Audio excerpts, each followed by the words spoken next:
Assalamualaikum warahmatullahi wabarakatuh. Waalaikumsalam warahmatullahi wabarakatuh. Alhamdulillahirabbil wassalatu wassalamu ala asyrafil anbiya'i wal mursalin sayyidina Maulana Muhammadin wa ala alihi wa sahbihi ajma'in, amma ba'du.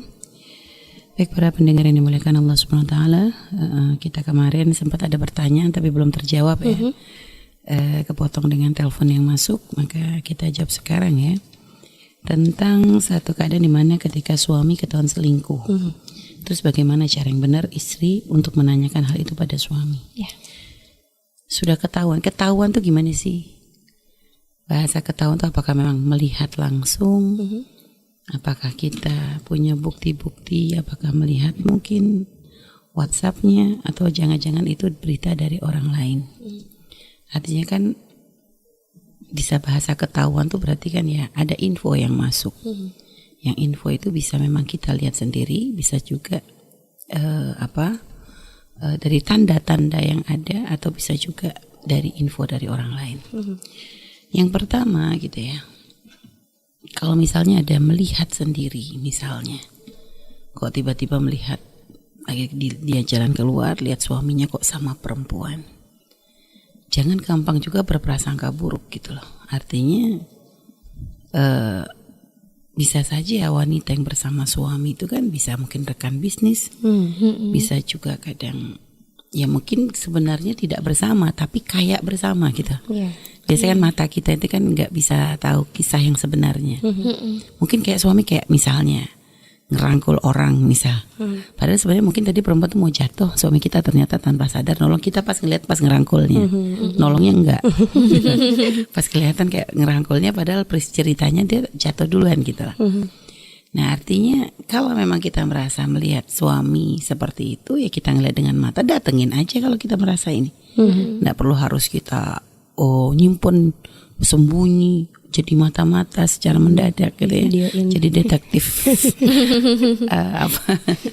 insan. Jadi akhirnya malah ngintilin suami itu, malah nggak ini. Datangin saja, nyapa suaminya dengan bahasa, "Lo mas kok di sini?" gitu. Lihat dia dari situ.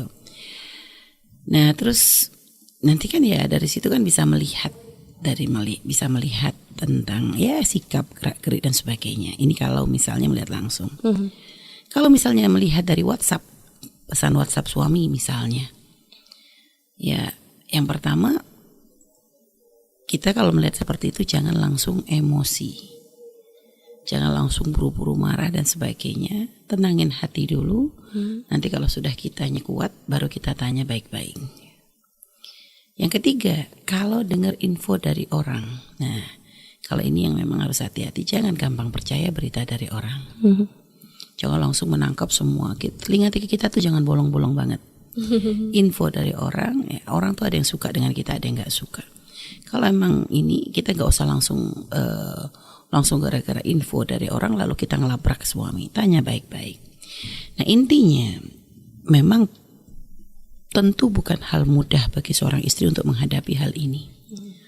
Kadang emosi itu sudah terlanjur mewarnai, akhirnya menjadikan akal kita tuh nggak bisa berjalan dengan benar, sehingga otaknya tuh sudah panas, akhirnya yang ada pelampiasan kemarahan, sehingga akhirnya bukan malah menjadi penyelesaian masalah, yang ada malah kadang suami semakin keras. Sehingga makanya pertama, kalau memang tadi kasusnya gitu ya, artinya gini, kalau misalnya tadi yang pertama kan melihat secara langsung, yang kedua mungkin baca dari WhatsApp. Ini semua sebenarnya kita punya peran. Gini loh, artinya dalam pernikahan kita tuh harus sadar pasangan kita itu bukan manusia yang maksum, bukan orang yang terjaga benar-benar terjaga seperti para nabi yang tidak mungkin melakukan dosa. Pasangan kita